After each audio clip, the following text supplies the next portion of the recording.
Good morning, this is IJ. I hope you're all doing well. Today I'm doing something slightly different because I wanted to pay a short tribute to Onyeka Onwenu. I know many of my friends won't know who she was, but Onyeka Onwenu was a Nigerian woman who passed away a couple of days ago in a very shocking manner.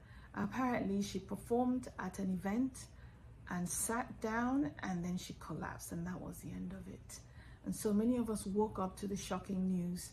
And living in the north of America, a lot of the time we're behind in most things. So it was a very shocking news for us. And I'm here today to speak on behalf of all the young girls who grew up in the 80s. If you grew up in the 80s, you know exactly what I mean. Onyeka was a role model. We all loved her. She was beautiful, she was elegant, she had a great voice. We all watched her on TV. Everything you wanted to be as a young girl, she was all that.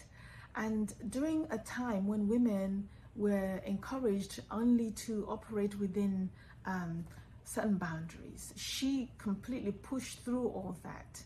And she did everything that we all wanted to do. She got involved in everything. She got involved in politics. She got involved in humanitarian activities. She did everything. And on top of that, Onyeka was very well educated.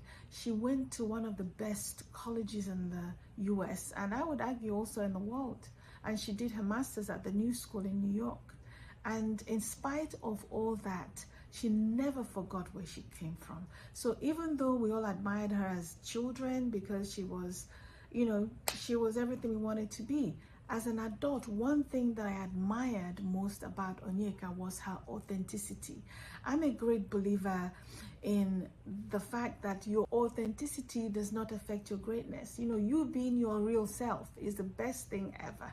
Being your real self is the real deal. And she was all that. I'm sure you all knew the song that said, I'm every woman and it's all in me. She was every woman and it was all in her, really. I mean, she was a wife. She was a mom, she was a politician, she was a broadcaster, she was educated, she was everything, and we all loved her. And it was just so unfortunate that we've lost her in the way that we did. 72 was not old at all, and we were hoping that she would be here for much longer than she was.